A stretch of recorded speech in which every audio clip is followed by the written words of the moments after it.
এটা হলো লোটাস গাছ, লোটাস পাতা, যেটা বিভিন্ন খাবারের সাথে, বার্গারের সাথে হোক বা অন্য কোনো কিছুর সাথে ব্যবহার করা হয়।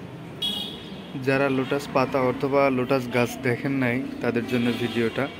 চাইলে আপনারাও আপনাদের ছাদে একটা ছোট্ট টবের মধ্যে লোটাস গাছ লাগাইতে পারেন এবং সেই পাতা আপনারা নিজেরা ব্যবহার করতে পারেন।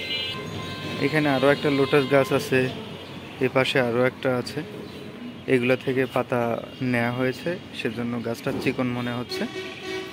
এগুলো থেকে অনেকটাই পাতা হারভেস্ট করা হয়েছে।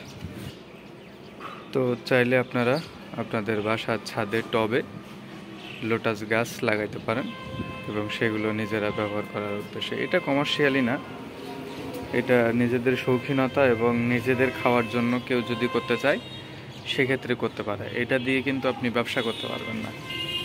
ব্যবসার জন্য লোটাস লাগাইতে গেলে সেটা আলাদা প্রসেস করে লাগাইতে হবে। আজকে দেখালাম ছাদের টবে কিভাবে লোটাস লাগাবেন।